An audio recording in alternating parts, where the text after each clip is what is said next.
Europe has awakened 860 billion in military defense spending, and that is just for starters. French fighter jet Mirage is Mirage no more. It takes active part in defending Ukraine these days. In a Blitz interview with Darren Gerdes, an author behind Professor Gerdes Explains YouTube channel, we're craving for explanations indeed here in Ukraine. Good afternoon, my name is Henry Keane, and we are UATV English and English-speaking Ukrainian state media in constant persuasion to deliver hard truth in easy terms, as usual for you, for the whole free world, directly from Ukraine. So, the awakening of Europe. 26 EU member states denounced Russian aggression and pledged continued support for Ukraine in a joint resolution issued at an emergency summit on March 6, despite, Hungary dissenting. The lack of consensus on the declaration, which stopped short of committing concrete steps in support of Ukraine, underscores the persistent differences between Moscow-friendly, to put it mildly, Budapest and the rest of the bloc. Hungarian Prime Minister Viktor Orban can still block major decisions that require an anonymous vote, such as the 6-month extension of sanctions against Russia, for example. But speaking ahead of the summit, the EU's top diplomat Kaja Kallas suggested that European countries might seek to push forward new support for Ukraine through a coalition of the willing to avoid Hungary's veto. The 26 EU members committed to several principles in pursuing a just and long-lasting peace in Ukraine, namely Kyiv and Europe's participation in any negotiations, no ceasefire without a subsequent comprehensive peace agreement, security guarantees for Ukraine, and respect for Ukraine's sovereignty and territorial integrity. The European Council reaffirms its continued and unwavering support for Ukraine's independence, sovereignty, and territorial integrity within its internationally recognized borders. Achieving peace through strength requires Ukraine to be in the strongest possible position, with Ukraine's own robust military and defense capabilities as an essential component. European Council statement. The US outreach to Russia and bilateral talks on Ukraine in Saudi Arabia on February 18th sparked concerns, or better said, did not spark any concerns at all, that US President Donald Trump seeks to cut a deal with the Kremlin while sidelining Kyiv and Europe. The declaration came as the EU agreed to mobilize up to $860 billion for defense spending, amid fears that the US might scale down its presence on the continent, and that is happening. But the ReArm Europe initiative proposed by the European Commission includes $150 billion loan covered by unused budget funds and a step to loosen fiscal rules and free more €600 billion in government spending. The Trump administration's decision to freeze military aid for Ukraine and intelligence sharing also highlighted Europe's growing role in sustaining Ukraine's resistance against Russian aggression. Despite this, the proposal to commit a new €20 billion package was dropped from the text of the declaration. The document reaffirms still that the EU would continue providing Ukraine with already pledged support in 2025, including €20.5 billion under the Ukraine facility and $18.1 billion as part of the G7 loan covered by frozen Russian assets. Hooray! To ensure the support of Slovak Prime Minister Robert Fico, the declaration also included calls on the European Commission, Slovakia and Ukraine to intensify efforts towards finding workable solutions to the gas transit issue. Fico, who has adopted increasingly anti-Ukrainian rhetoric but avoided still blocking steps on the EU level in Orban's fashion, has repeatedly lambasted Kyiv over ending the transit of Russian gas through its territory to Slovakia and other EU countries. Well, I'm sure Robert Fico will do business with any invader of Slovakia, as business is business, nothing personal, right? Have you noticed, however, how fast it took for staunch anti-Ukrainian and anti-European politicians like Fico, Viktor Orban to turn from "it will never happen" to "it needs to happen now," actually, with this almost €1 trillion spending in defense of Europe. And not just Orban and Fico, a land far, far away right Marine Le Pen, who could have expected, said it clearly, Trump's behavior is treacherous. If you ever wonder what was the reason for that lightning speed turnover in all the pro-Moscow minds, or better said pro-Moscow, just pro-Moscow, in Europe, here it is in easy terms. It is one thing to be a pro-Russian, well-paid puppet in Europe, where Moscow just sends you money or finances your party, and it is a totally different thing when Putin's invasion of Europe turns from a distant concept that you were generously paid by Moscow to portray it as such into objective reality that actually will destroy all your assets, all the freedoms and values of Europe you enjoyed so carelessly and abused them. Many are ready to work for Moscow remotely, but no one wants to become its satellite in their own country. And this is exactly what Putin's plan is. Ukraine's French-provided Mirage 2000 fighter jets took part in repelling a Russian air attack on Ukraine for the first time on March 7th, according to Ukrainian air forces. Russia launched a large-scale aerial assault overnight, firing 67 missiles of various types and deploying 194 drones. Ukraine's air defenses intercepted 34 missiles and 100 drones with anti-aircraft missile units, electronic warfare systems, and mobile fire groups contributing to the effort. Fighter jets, including F-16s and French Mirage 2000s, were also deployed. French Defense Minister Sébastien Lecornu confirmed on February 6th that the first Mirage 2005 generation pledged to Kiev had arrived in Ukraine. The jets were part of a military aid package announced by French President Emmanuel Macron in June 2024, which included pilot training. Macron did not actually disclose the total number of aircraft France would supply, but the Mirage 2000, a fourth-generation supersonic fighter, was first introduced by Dassault Aviation in the early 1970s. And then the Mirage 2000, fifth version of it, introduced in 1999, features upgraded avionics, improved air-to-air and air-to-ground combat capabilities, and an advanced sensor and control system. The deployment of Mirage 2000 jets marks a significant step in Ukraine's air defense strategy as it continues to strengthen its capabilities against ongoing Russian brutal attacks. Well, here is one interesting fact for you here. Russian oligarchs offered $1 million just recently to any Russian pilot who would down French Mirage. What you need to note here is the word dollars. Russian oligarchs do not even bother to offer Russian rubles. They offer a currency that Russia is running on and is valued there, which is American dollars. And that is all you're ever needed to know about Russia. Darren Gadders, an author behind Professor Gadders Explains YouTube channel. Good afternoon, Professor. Thank you for having me. It's a pleasure, always.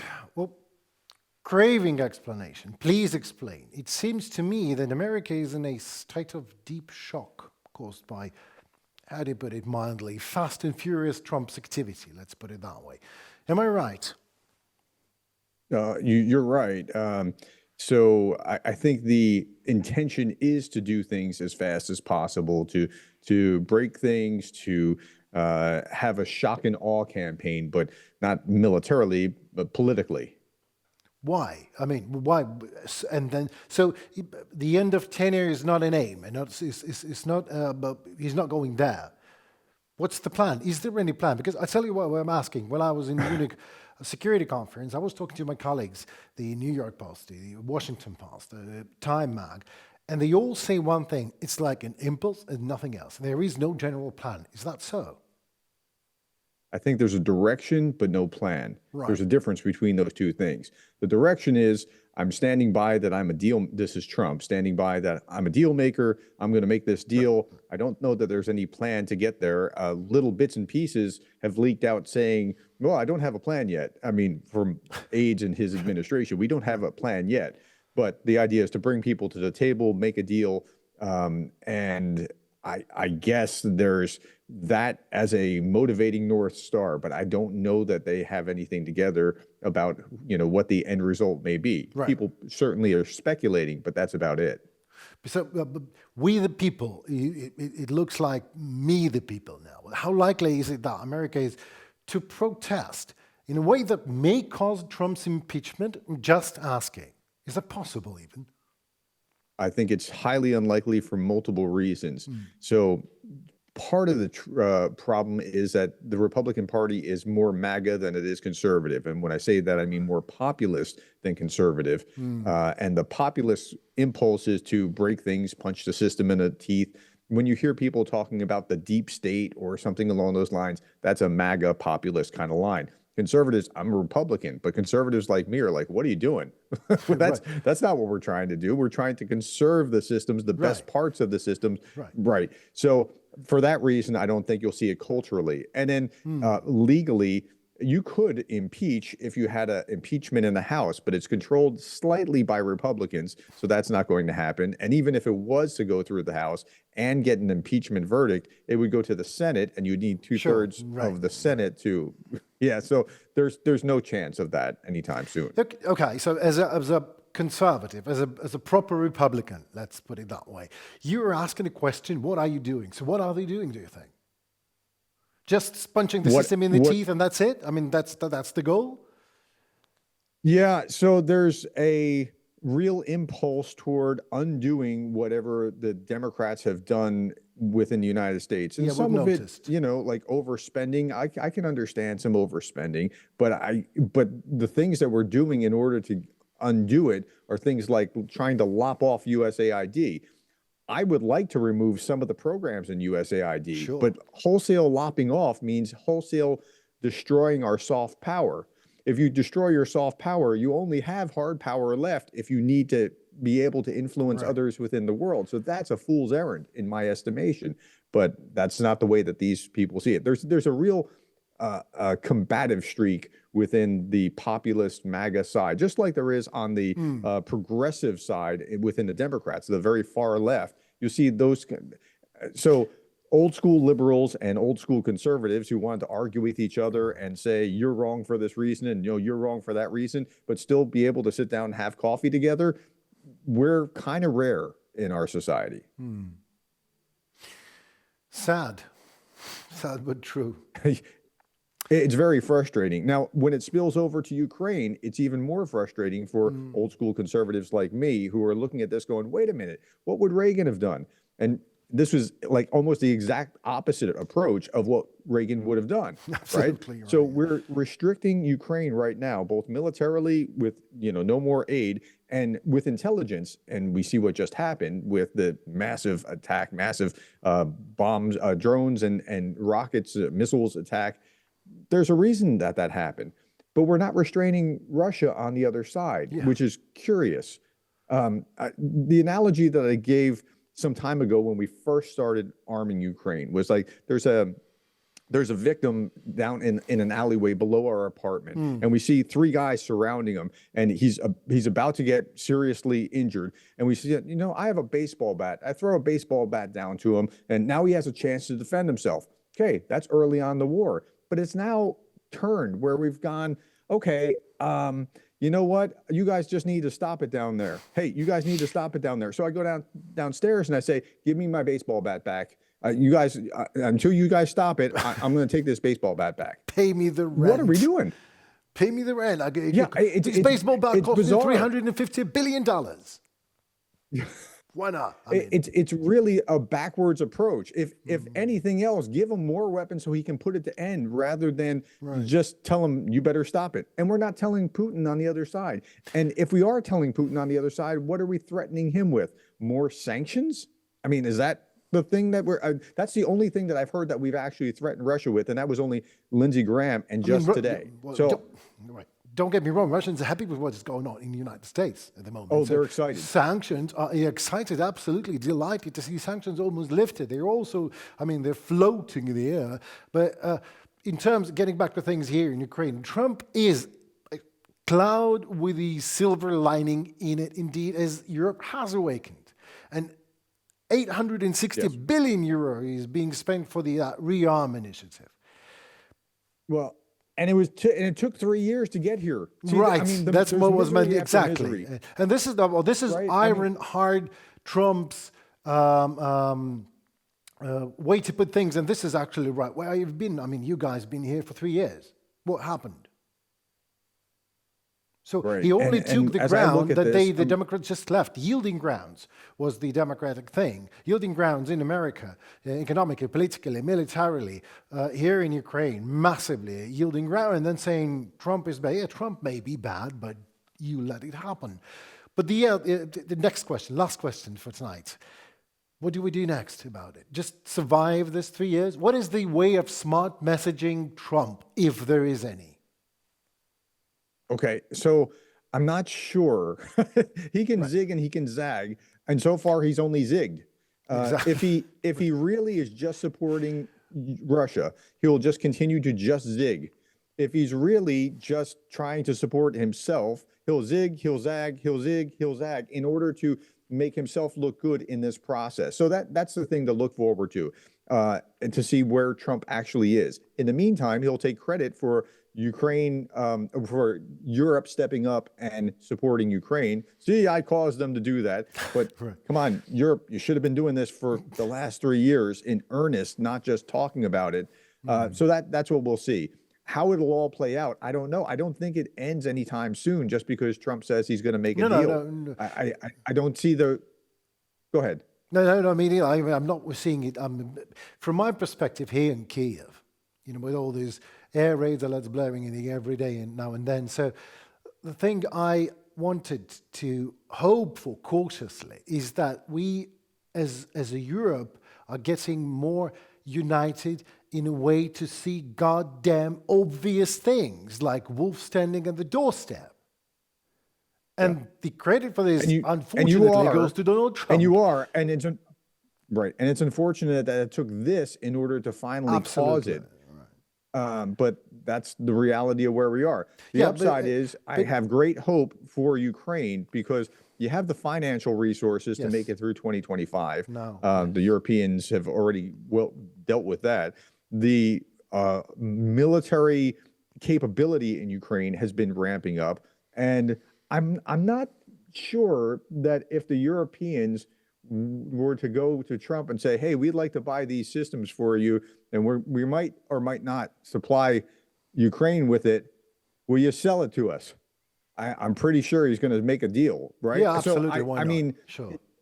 Yeah, so I have great hope in spite of a very bad look. It's been bad policy after bad policy. I mean, I need ammunition, not a ride. The U.S. assumed that you were just going to be overridden or overrun right away, and then turns out you fought.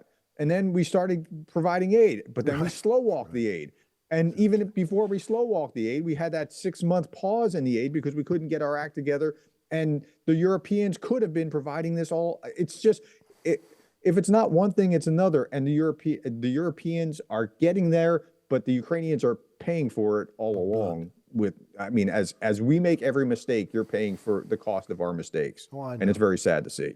But as someone who likes to think of himself as a Ukrainian media, I would like to, if I can't smart message Donald Trump, maybe I can address American nations, and maybe that's what we should be doing here, because American people, Republicans or Democrats, that's the might that put Donald Trump in place and who could take him away. I mean, that's should we be? Do you think that we should be messaging American nation? How to do that?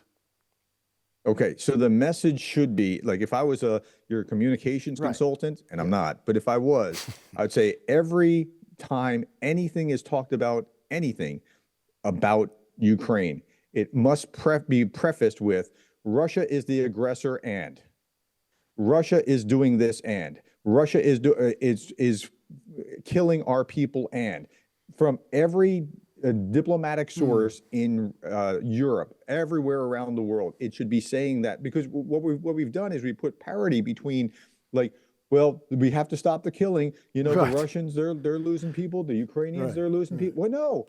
Who's the victim and who's the victimizer here? We have to get that straight before anything else is useful here. And until we get that moral clarity, it's just not going to go where it needs to go. Professor, thank you so very much for the consultation and for your time, for your experience, amazing things just learned. I hope we can do it sometime very soon, and we just see how things are wrapping up and down, because I mean every night, every morning, I have my hopes every night and I have my fears every morning. Just open up the feed, just what Trump just said and done. But it turns out that Europe is finally awake, and that's the fact. And see where it leads us, see where we're going with this. I think Europe's rhetoric is finally going to be matched by action, and that's very comforting to see. Absolutely. Thank you so very much, Sam. We talk soon. Thank you for having me. Thank you. Goodbye. Well, that was it for tonight. My name is Enrique, and we are UATV English, an English-speaking Ukrainian state media in a constant persuasion to deliver hard truth in easy terms for you, for the whole free world, directly from Ukraine. So in return, please like, share, and comment. Your voice matters, as it in turn helps Ukrainian voice to be heard globally. So stay safe, and see you at, that's right, weekly episode. Goodbye.